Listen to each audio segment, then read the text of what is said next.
And I realized that this was not enough time with all the cracks, the cataphatic moments, the Bond villains, my son with his jellyfish, and the thing in his eye. I think all of those are part of the conversation. And I really enjoyed myself. Are you curious about these Bond villains, the jellyfish, and the thing in his son's eye? What cracks and cataphatic moments, and what does cataphatic even mean? And more importantly, who is my guest this week? Of course, it's the one and only Bayo Akomolafe.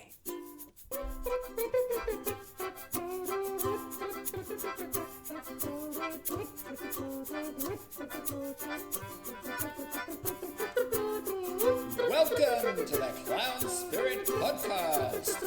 And here's your clowntastic host, Mr. Barnaby King.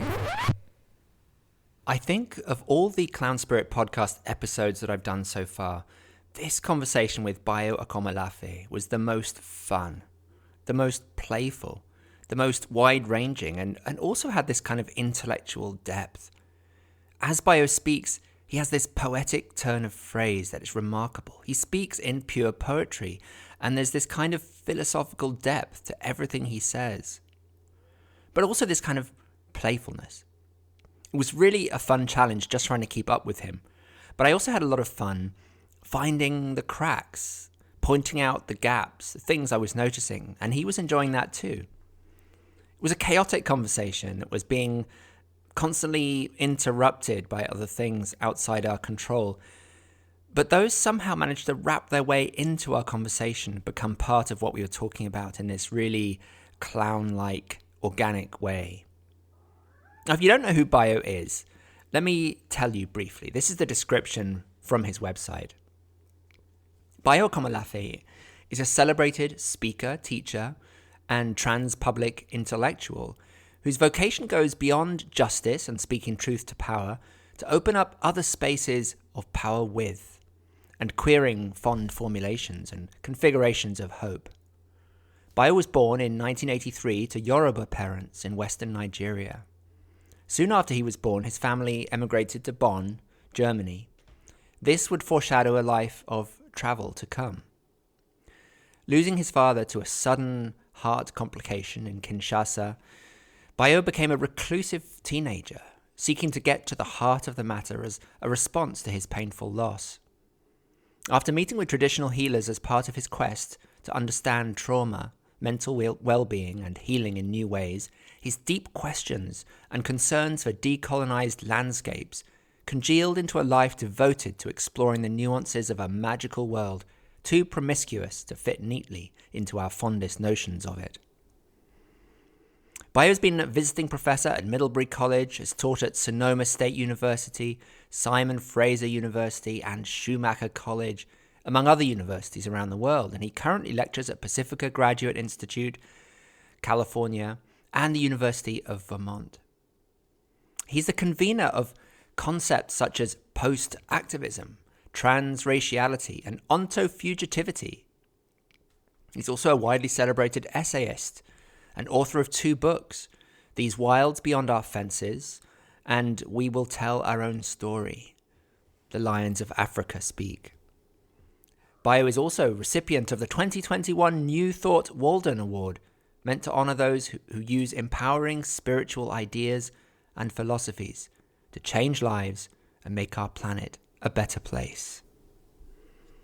It was such an honor and a pleasure being able to meet Bayo. I feel very inspired by his ideas and also just by our connection. I hope you enjoy the conversation. And of course, as always, please share the podcast with your friends, give us a thumbs up, and let us know what you thought of it. Your feedback helps make this podcast and the clown spirit world better, more relevant, more powerful for people like you who want to put clowning to work in their lives. Or maybe I should say, put it to play. Bayo, it's really a pleasure to meet you, and thank you so much for taking time to be on the Clown Spirit podcast. Thank you so much, brother, for having me. Yeah. For some of our audience who may be less familiar with your work, I wonder if you could just tell us a little bit about yourself. What are the important things about you that we would need to know right now? That I'm a father to a miracle. to two miracles, twin miracles, that I'm a partner to the ground. I got married to the ground. And this ground, this woman, Lali, anchors me to the earth, anchors me to, if I were a tree, she would be the loamy soil through which I gain a footing. And that I'm in awe. I'm constantly in awe of the world. And this informs my philosophy, which carries over into a very curious vocation of speaking to our times, which gives me food to eat and nourishes those that I work with and care for and love. And that if I were to describe myself in a single word, it would be fugitive. Beautiful. I'd love to come back to that word in a moment, but I just want to draw attention to a little linguistic slippage that I noticed, if you Okay. don't mind. Uh-huh. In this country, I notice, I live in the States, and I noticed strange things happening with my accent sometimes. Yes. And words or like awesome.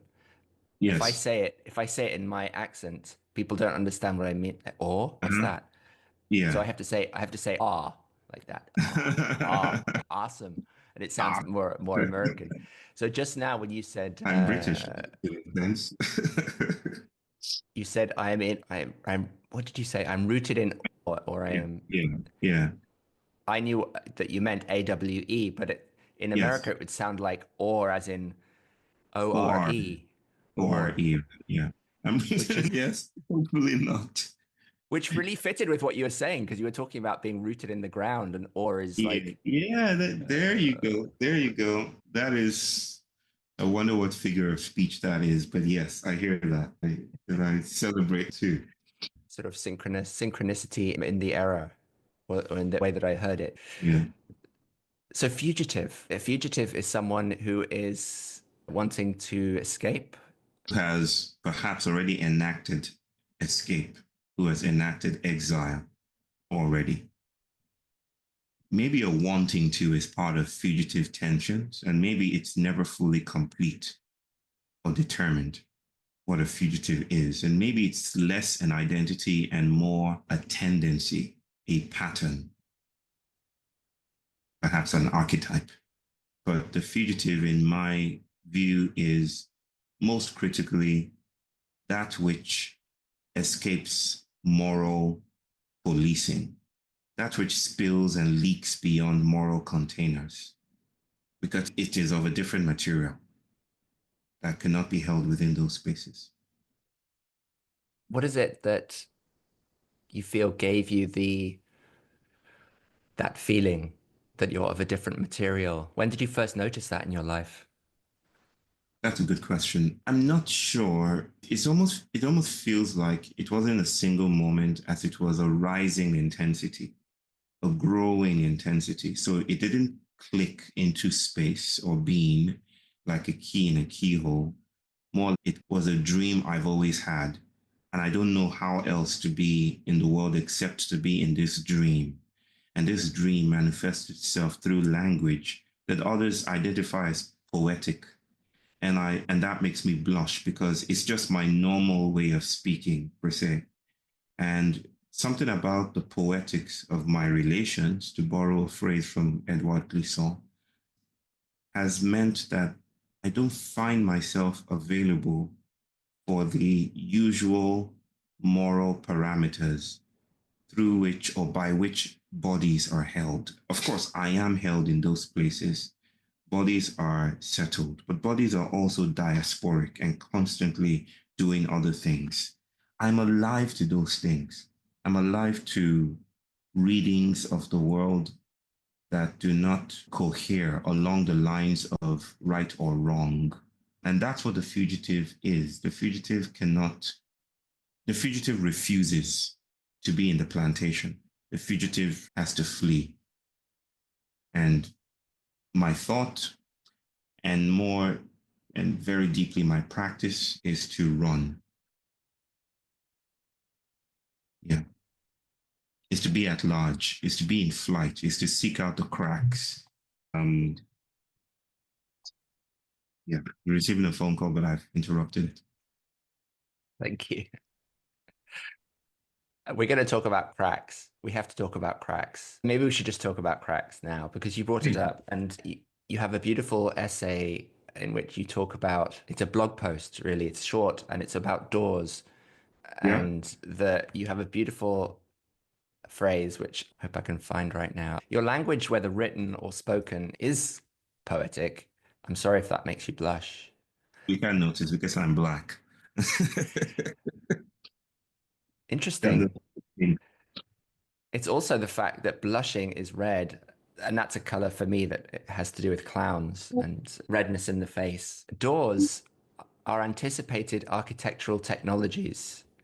They grant access, they permit exits. You're very playful in your language, Bayo. It's not just poetry, it's comedy, it's very humorous. Yeah. When you say they grant access, they permit exits, just the playfulness with the sounds of access and exits is so makes me smile. What's critical That's to the note point. about doors is that they maintain the logic of the architectural frame. Doors are systemic agents. I love that. Granting mobility within familiar fields. A building does not lose its integrity with doors. And this is the best part.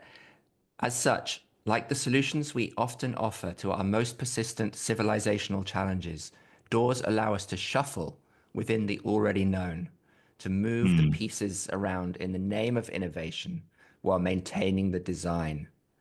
Doors behave.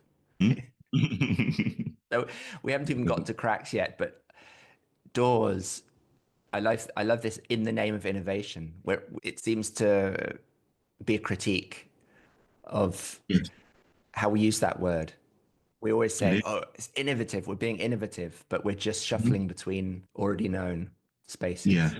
spaces. It strikes me as fascinating when I ask people to imagine or to tell me what comes to mind immediately I mention the word innovative.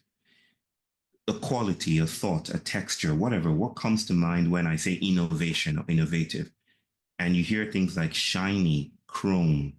Some people even go as far as to describe the sensation of peeling the rubber off a new iPad. It's and shiny, smell, Tesla. So we use that to suggest what if what we call innovation, this federation, this confluence of feelings, of sensations, is a perceptual panopticon, is a prison of some kind that captures the senses and keeps it in place, right? It's like a Sisyphean tragedy, is that we're constantly attracted and magnetized by this, and it keeps on coming back. And that's what we call the new. It's like the new is colonized by innovation, by this thing we call innovation, which is a reproduction of particular senses. And you might extend that to mean the reproduction of particular subjectivities, the maintaining of good citizenry, right? That if you're looking for the new, this is where you go. So in that sense, the new is part of the family. The new is already fully anticipated. The new is already part of the furniture. The new is surveillance. The new is archivable. The new isn't new. And you might say, no one said when the pandemic came, the pandemic was radically new to us. No one said pandemic. Right. No, it wasn't new, and no one used the word, this is innovative. And yet it was, you might argue that it was stunning in its innovative generativity, in what it brought, in what it exposed, in what it uncovered.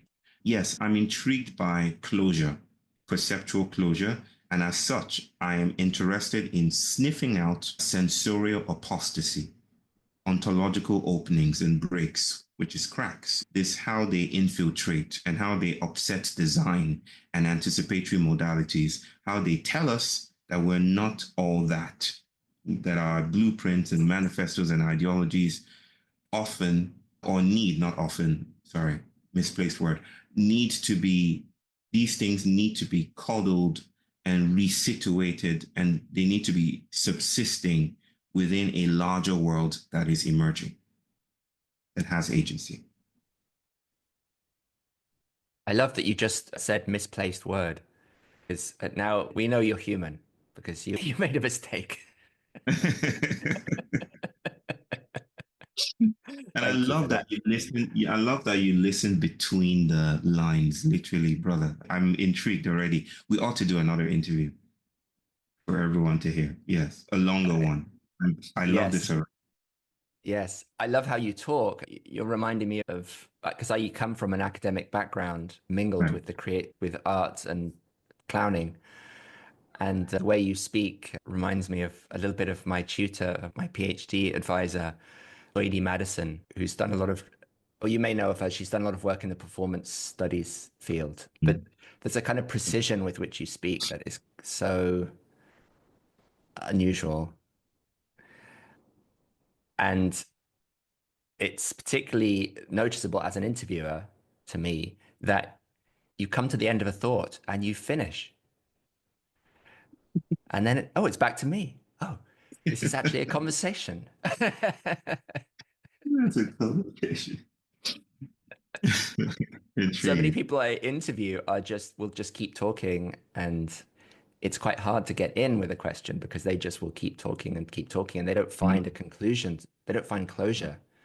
Whereas Mm. I can see you formulating a thought, moment, translating it into words, and then you reach the end of the thought and you stop. And it's Back to you. beautiful. Fully ball. Exactly. So it puts me under a little more pressure, which I'm fine with that. Yeah. So I began with a little extract just now, or I started the extract about doors. So now we can move into cracks. And what doesn't behave? You write in this blog post, what doesn't behave? Cracks. Architects don't design cracks, don't anticipate cracks. Cracks are not part of the furniture. They are the excessiveness of the frame. Design's ecstasy. They are neither external to the frame nor internal, and so on. And I find this very rich as a clown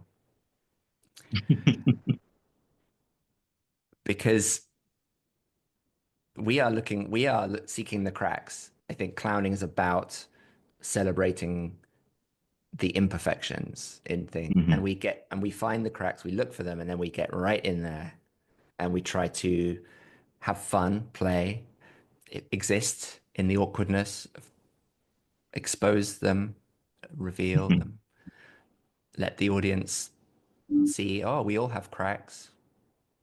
We are cracked.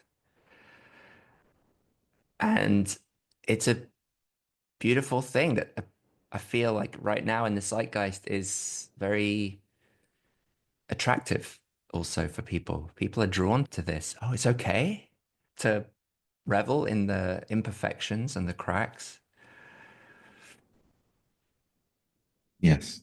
Yes. Um, as you spoke, this mime that helped children escape the encroaching Nazi soldiers in the 30s and the 40s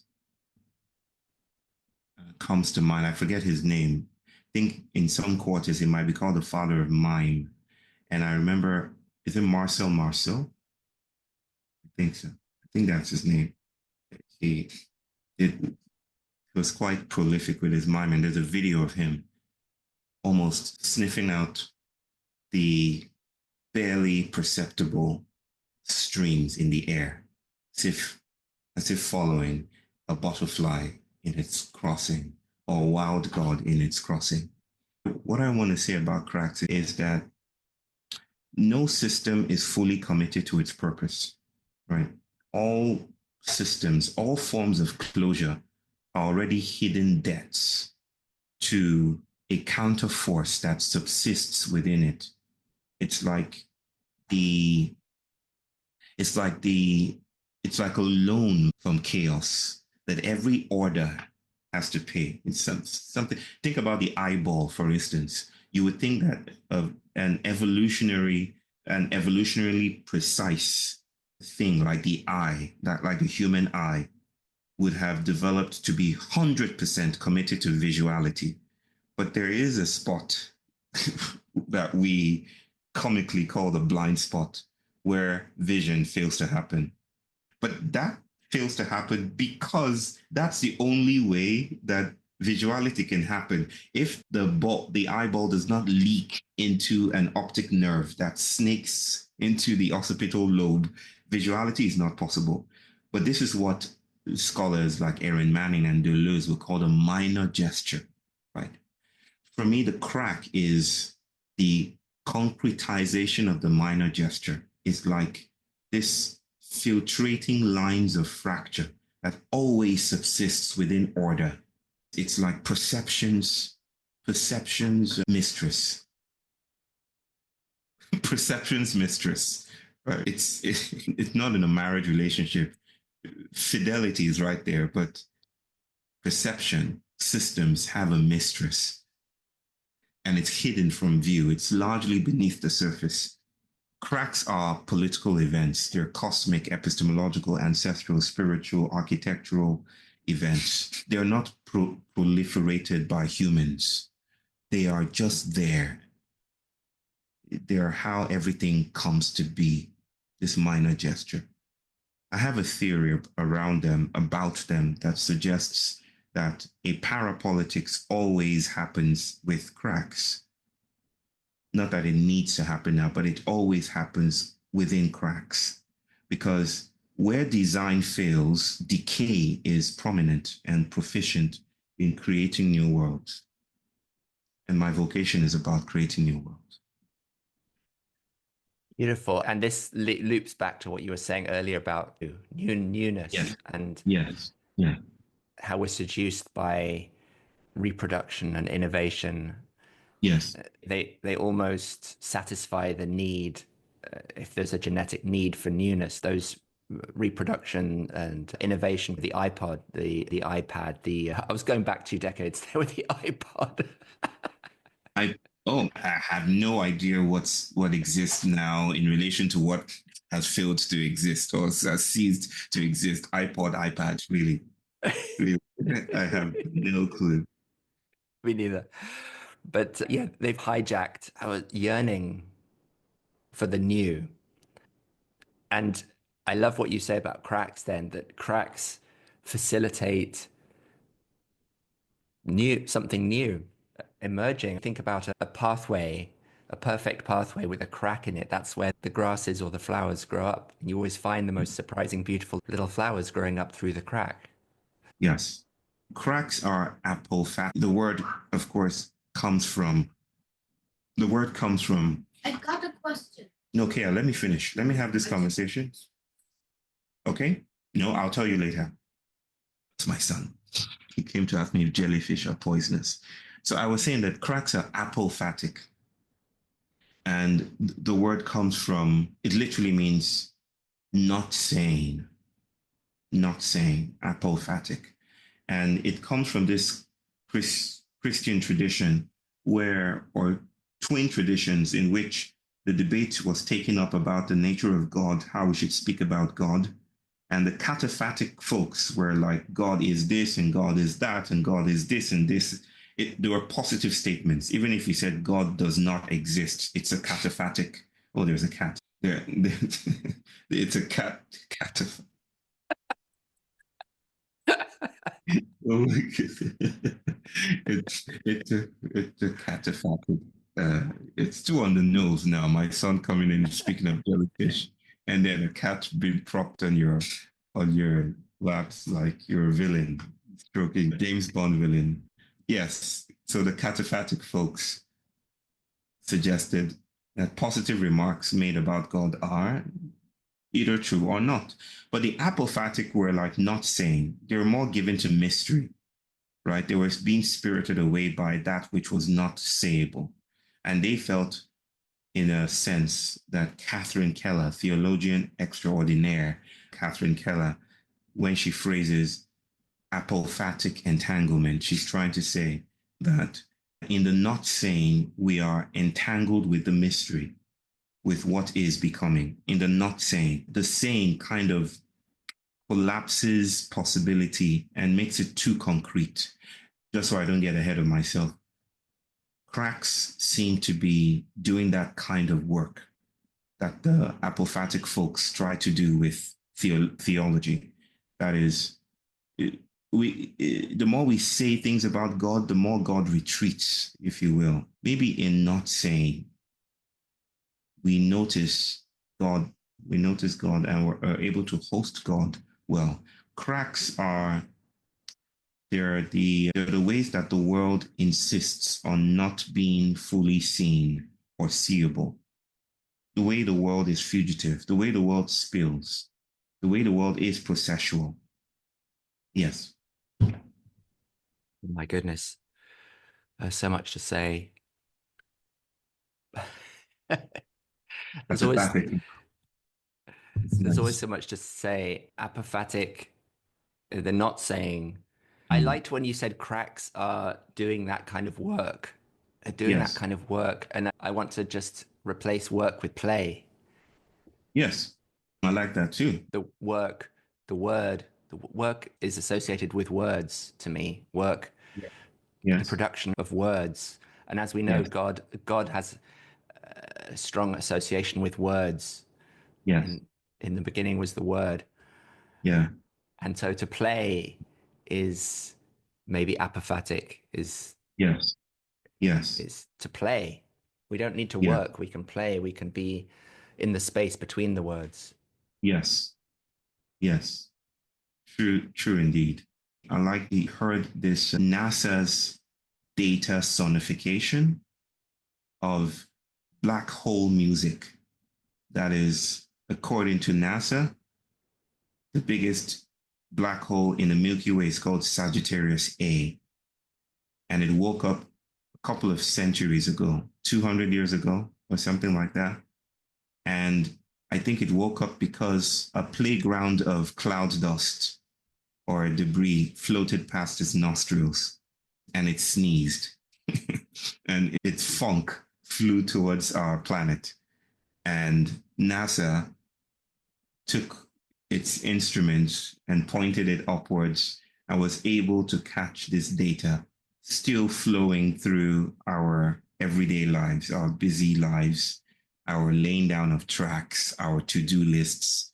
And it converted this to music that our ears, frequencies that our ears could hear. It's on YouTube right now.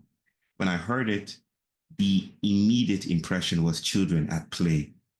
It didn't feel like rhythm, it felt like noise, like children in a playground screaming. And I love the idea of cracks being at play, that the capitalist splendor of a God who insists on existence is already interrupted by the trickstery, interruptions, and interventions of sonic cracks of some kind. Yeah. Our mutual friend, I think you know Dan Rudolph, who Yes. works with Ecoversities and Yes. was the one that really connected me with you. He has a system or a method he's created called unified play. So playfulness has now become a teachable thing, which is interesting in itself. We commodify play. We turn it into almost like a new age self-development growth goal. Be more playful. We want more Mm-hmm. playfulness in our lives. So we take the Mm-hmm. workshop to Mm-hmm. get more playful. Someone said this to me after I did a huge talk on play at the Omega Institute. Yes, I was trying to recall that name in a different interview I had today. Omega Institute. And I was speaking about play, or I ended with play. I'm not sure I was speaking about it, but it came up in conversation. And a teacher came to me and said, I'm so in love with what you said about play. I would like to bring it up to the leadership of my school. How do you think we can make play, just bring play to everyone? How do you think we can, in effect, enforce it? And I said, if you can enforce it, then it's not play, right? It's what you're saying now. Is that play is not something that happens once in a while. It's not an event per se. It is the force, it is a counter force that always exists within the proliferation of certain machines. And I'm using machines in the way that Deleuze spoke about machines as something which creates reality, which spits out space time, that there is within that machine a glitch. And this glitch is not something we invent. Glitches aren't invented. Glitches are the conditionality of invention. What do you mean by that? Can you say more? The glitches are what did you say? The glitches are Aren't invented, are the conditionality. They're the very condition for invention. Inventions are not possible without glitches. Let me put it this way. The world is impossible without cracks. It's like a shaman told a friend who told me from South Africa when he was asked a question by researchers, where did the world come from? And he pointed to a hole in the ground and he said, there, right there, that hole, right? That the entire world came from a hole in his neighborhood, in his compound, is very interesting to me. And that's his creation story. That's his myth. I like the idea of the world born from holes, from cracks.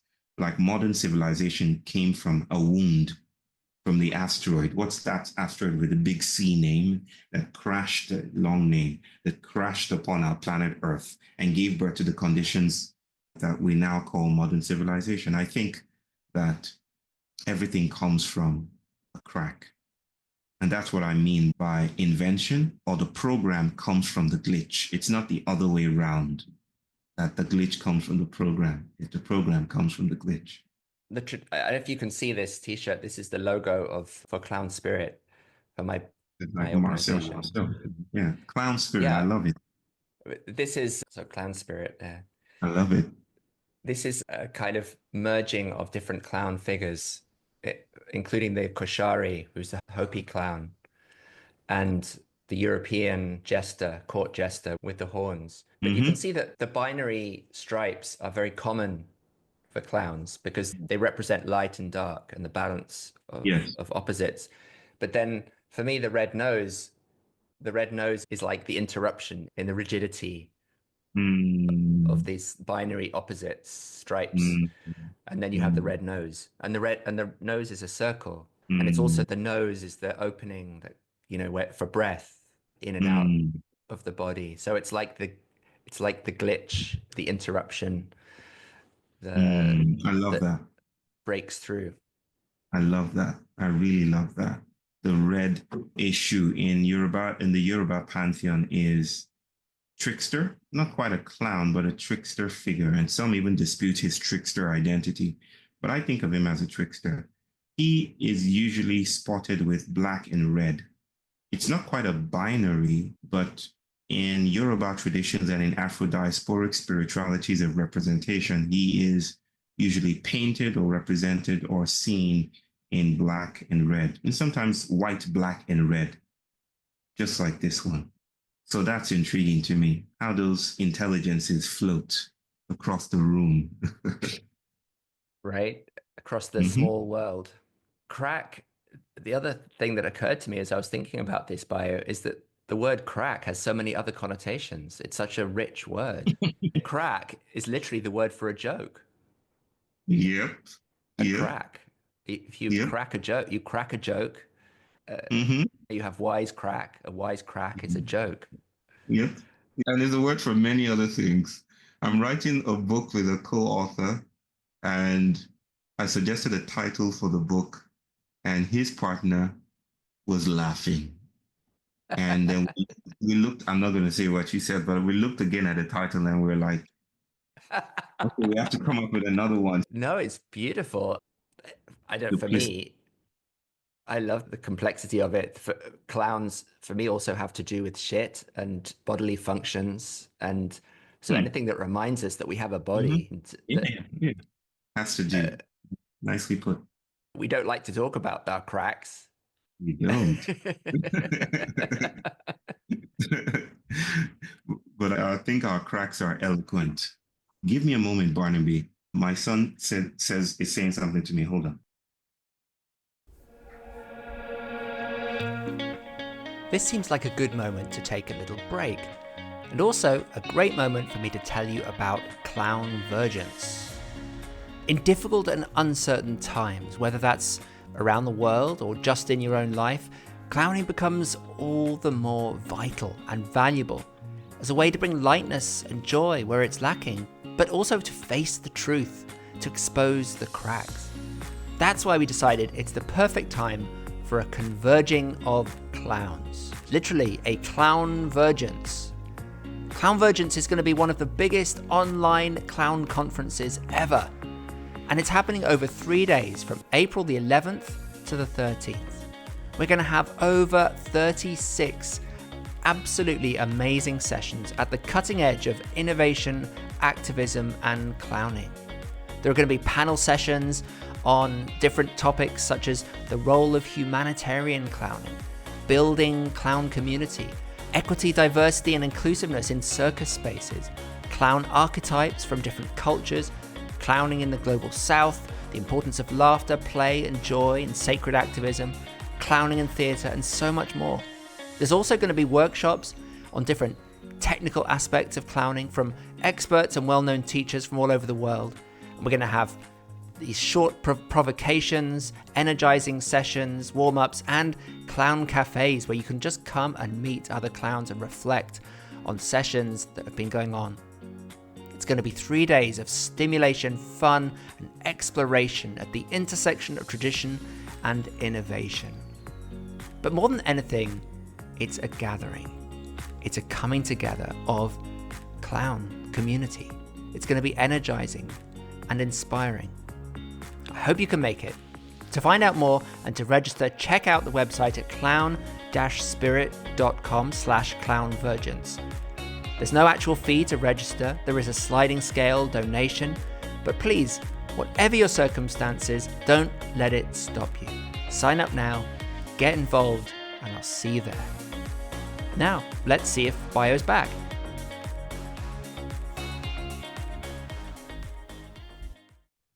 Cracks emerge. He got something in his eye. Oh, is he okay? He's okay. He's okay. It's fine if he wants to come in and be part of the conversation. No, his sister has just returned. So she's very maternal. She said, I'll take him away. I'll take him upstairs. So she's gone upstairs with him. We're fine. Beautiful. Yeah. Is she older? She's older. She's 11, but she feels like 38. Really, she does. It's annoying. She just feels, I'm like, where did your childhood go? When did you become so wise? You're not supposed to be debating Greek mythology with such groundedness with me, but she is. She's very mature for her age. That's And she's interesting. taller than I am, which is scary. Taller? Yep, at 11. Wow. Mm-hmm. Some genes at work there. Or maybe My just wife. the diet. No, it's my wife's genes. My wife is an Amazon. She's quite Amazonian. Where is she from, Bayo, if you don't mind me asking?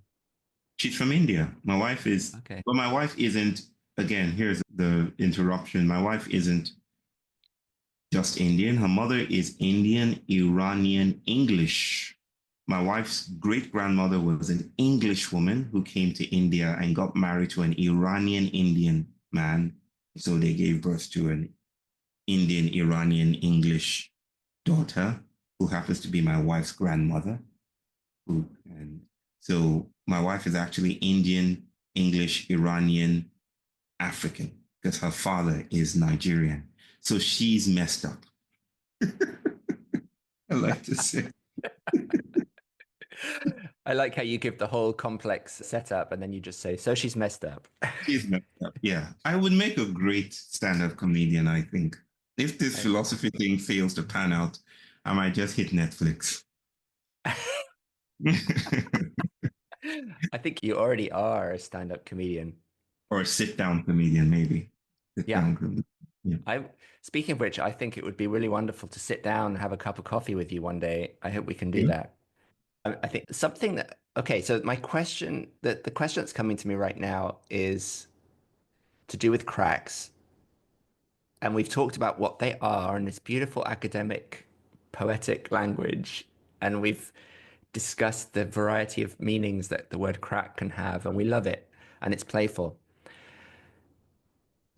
My question, is that enough?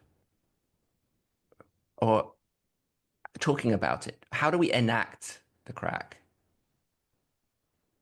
I think I understand that question. And at the same time, it seems this thing that I call cracks are not fully available for that kind of question. Because in part, they're speculative without denying their pragmatism. So there's a kind of speculative pragmatism at work. They're quite pragmatic. Like I said earlier on, speaking in very material terms, the world comes from cracks. And at the same time, I think they sidle perception, they sidle neurotypical awareness, so that they're not usually available for the ways that we speak about.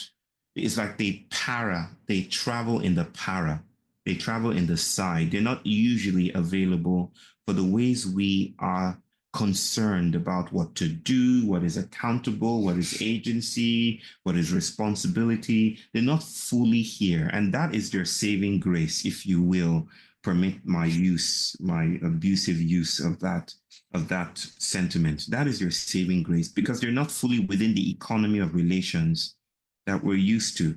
In fact, that is why they're so precious, right? There's a phrase that a dear friend of mine and sister, a professor as well, uses. She uses the words. She says the words, the pragmatism of uselessness, or something like that. Yeah, a pragmatic uselessness. Right? Cracks are useless. They're not useful. If they were useful, we would circumvent them, archive them, put them in a box, make them products, but they're not, they're positively useless. And that is what makes them so ironically useful. Because there are ways of speaking about how our commitments to fullness, to arrival, to completion is already the proliferation of a counter force. It's a way of saying this, that if you were fully committed to perfection, to a thing, you have already missed the spot. You have already created the conditions for a weird fidelity to emerge, right? It's the indebtedness of all things to a playful, processual, fugitive reality. But you might ask the question, how do you theorize that in such a way that might give us access to new kinds of realities? And that's, I feel, a longer conversation. I think we've just touched an opening here, a necessary opening, a black opening, a yawning of a black hole to say that the world isn't all there is.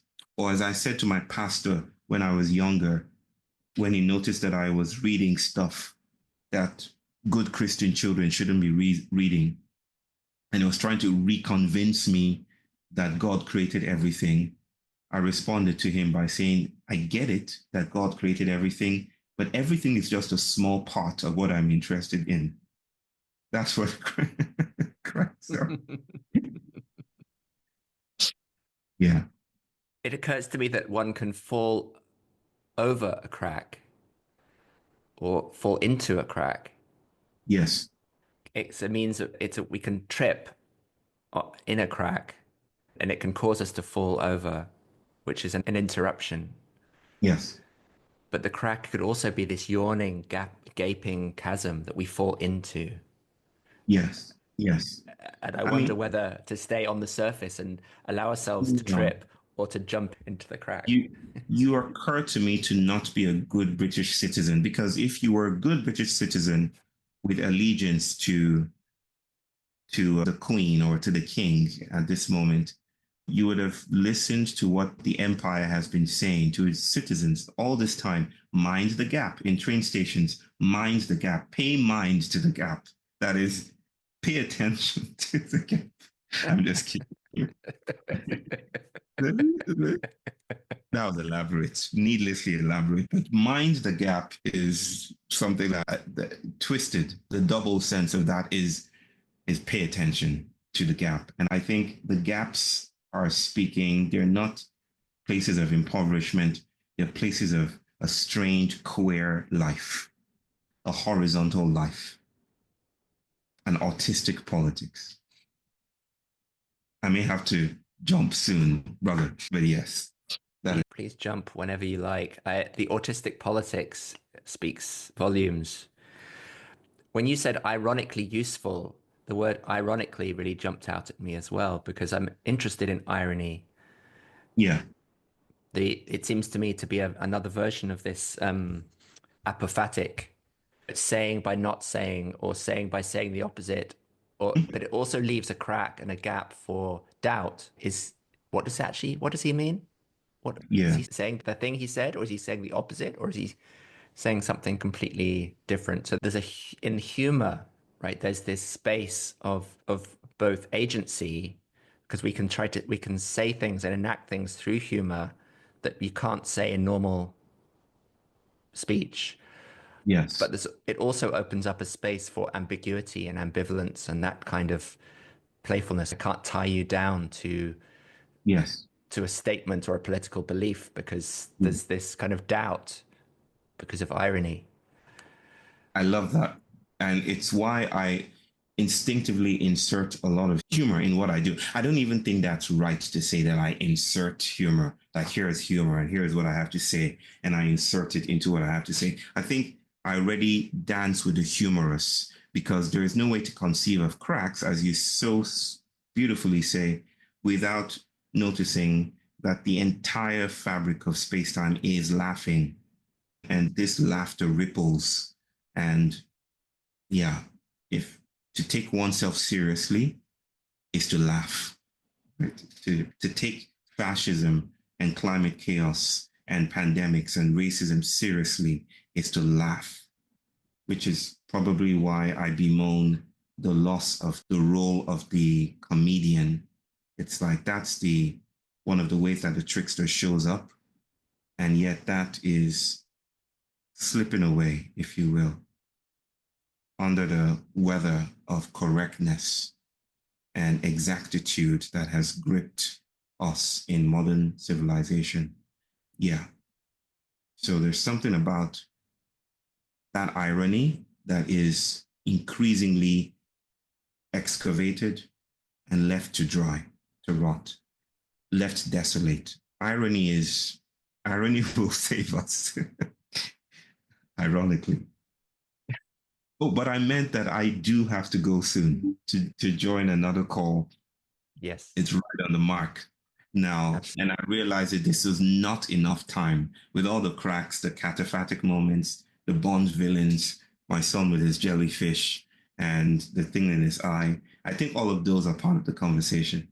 And I really enjoyed myself. They are. Bayo, thank you so much for playing for an hour with me. It was really wonderful. And I hope we get to talk again. Let's have a part 2. I'm ready. I'm willing, very willing. Thank you, brother. Thank you, Barney. Wonderful. Thank you. Until next time.